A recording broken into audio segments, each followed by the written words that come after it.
എല്ലാ ലോകങ്ങളുടെയും അതിനാഥനായ ഭഗവാൻ ആ ലോകങ്ങളെയും അതിനുള്ളിലുള്ളവയെയും വിഭിന്ന തത്വങ്ങളാൽ കൽപ്പിച്ചിരിക്കുന്നു.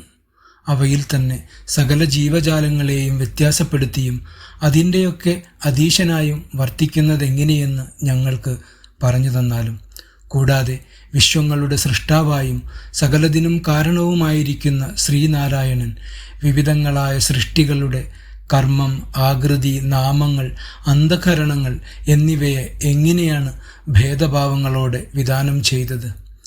അല്ലയോ മഹർഷിവര്യൻ, ഉത്കൃഷ്ടന്മാരുടെയും അപകൃഷ്ടന്മാരുടെയും വ്യത്യസ്തമായ ധർമ്മങ്ങൾ വ്യാസമുഖത്തിൽ നിന്ന് അഥവാ മഹാഭാരതത്തിൽ നിന്ന് പലവട്ടം കേട്ട് തൃപ്തി വന്നിരിക്കുന്നു. എന്നിട്ടും അതിലെ കൃഷ്ണകഥ എത്രയൊക്കെ കേട്ടിട്ടും ഞങ്ങൾക്ക് മതി വരുന്നില്ല.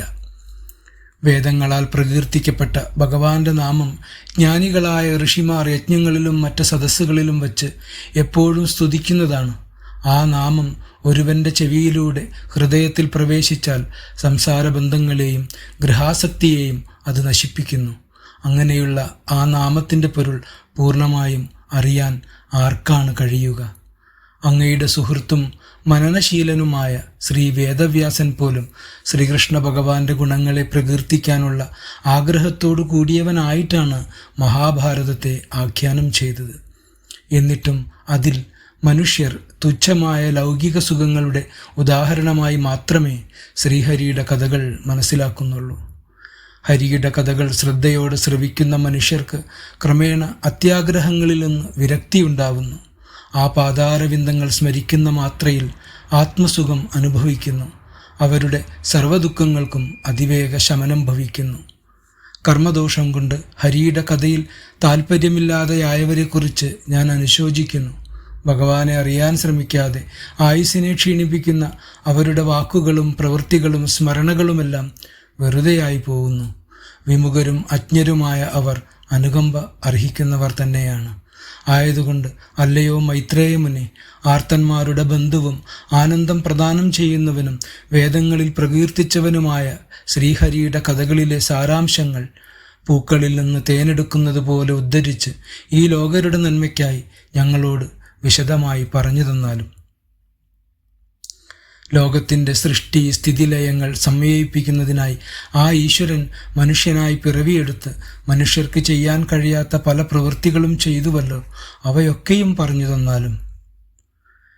ശ്രീശുകൻ പറഞ്ഞു, അല്ലയോ രാജാവേ, ഇപ്രകാരം വിതുരരുടെ ചോദ്യങ്ങൾ കേട്ട സർവജ്ഞനായ മൈത്രേയമുനി സകല മനുഷ്യരുടെയും നന്മകൾക്കായി വിതുരരോട് ബഹുമാനത്തോടെ ഇപ്രകാരം പറഞ്ഞു. മൈത്രേയ മഹർഷി പറഞ്ഞു, ശ്രീഹരിയിൽ മാത്രം ശ്രദ്ധയർപ്പിച്ച് തൻ്റെ യശസ്സിനെ ലോകത്തിൽ പരത്തി എല്ലാവർക്കും അനുഗ്രഹം മാത്രം കൊടുക്കുന്ന സുചരിതനായ വിതുരരെ, അങ്ങ് ചോദിച്ചവയെല്ലാം ഉചിതമായ ചോദ്യങ്ങൾ തന്നെയാണ്. വ്യാസരുടെ വീര്യത്തിൽ നിന്ന് ജാതനായ അങ്ങ് ഈശ്വരാംശം നിറഞ്ഞവനാണ്. എന്തുകൊണ്ടെന്നാൽ അങ്ങ് സാക്ഷാൽ ശ്രീഹരിയെ ഇളകാത്ത മനസ്സുകൊണ്ട് തന്നിൽ ചേർത്ത് വച്ചിരിക്കുന്നു. അതുകൊണ്ട് തന്നെ ഇത്ര ഗംഭീരങ്ങളായ ചോദ്യങ്ങൾ ചോദിച്ചതുകൊണ്ട് പ്രത്യേകിച്ച് അത്ഭുതങ്ങളൊന്നുമില്ല. ജനങ്ങളെ നീതിപൂർവം ദണ്ഡനം ചെയ്യുന്ന യമധർമ്മൻ തന്നെയാണങ്ങ്. മാണ്ഡവമുനിയുടെ ശാപം മൂലമാണ് വ്യാസർ തൻ്റെ സഹോദരനായ വിചിത്രവീര്യൻ്റെ ഭാര്യയായ അംബികയുടെ ദാസിയിൽ അങ്ങേക്ക് ജന്മം നൽകിയത്. അതുകൊണ്ട് ജന്മം കൊണ്ട് തന്നെ അങ്ങ് ജ്ഞാനലാഭത്തിന് അർഹൻ തന്നെ. ശ്രീകൃഷ്ണ ഭഗവാൻ തൻ്റെ സ്വർഗാരോഹണ സമയത്ത് അങ്ങേക്ക് ജ്ഞാനോപദേശം നൽകാൻ എന്നോട് ആജ്ഞാപിച്ചിരുന്നു. അതുകൊണ്ട് അങ്ങ് ഭഗവാന്റെ കഥകളെ അനുഗമിക്കാൻ എന്തുകൊണ്ടും യോഗ്യൻ തന്നെ. ഇനി ഞാൻ അങ്ങേക്ക് ഈശ്വരമായയാൽ വളർത്തപ്പെട്ടവയും ലോകത്തിൻ്റെ ഉൽപ്പത്തിലയങ്ങൾക്കും വിഷയമായ ഈശ്വരലീലകളെ ക്രമേണ ഓരോന്നായി വിവരിച്ചു തരാം. ഈ കാണുന്ന വിശ്വം സൃഷ്ടിക്കുന്നതിനു മുൻപ് സർവ്വതിൻ്റെയും ആത്മസ്വരൂപമായ പരമാത്മാവ് ഒന്നു മാത്രമായിരുന്നു നിലനിന്നിരുന്നത്. സകലതും പരമാത്മാവ് തന്നിൽ തന്നെ വിലയിപ്പിച്ചിരുന്നു. അപ്പോൾ ദൃഷ്ടാവ്, ദൃശ്യം എന്നീ രണ്ടവസ്ഥകൾ ഉണ്ടായിരുന്നില്ല. സർവ്വതും തൻ്റെ ഉള്ളിലൊതുക്കിയ ആ പരമാത്മാവ് ഏകനായി വിരാജിച്ച് താൻ തന്നെ ഇല്ലെന്നുള്ള ബോധത്തോടെ ഇരുന്നെങ്കിലും ആ മഹാശക്തി ചേതനയോടെ ജാഗ്രതായി വർത്തിച്ചിരുന്നു. ആ ചിൽസ്വരൂപൻ്റെ ഇച്ഛാശക്തിയാണ് മായ എന്ന് വിളിക്കുന്നത്.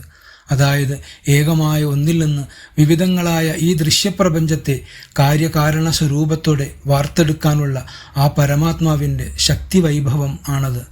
ആ പരമാത്മാവ് കാലത്തിൻ്റെ പ്രവർത്തനമെന്ന ഘടകത്തോട് ചേർന്ന് തൻ്റെ തന്നെ ഗുണസ്വരൂപമായ മായയിൽ തൻ്റെ ആത്മാശവും വീര്യവും ചേർത്തുവെച്ചു.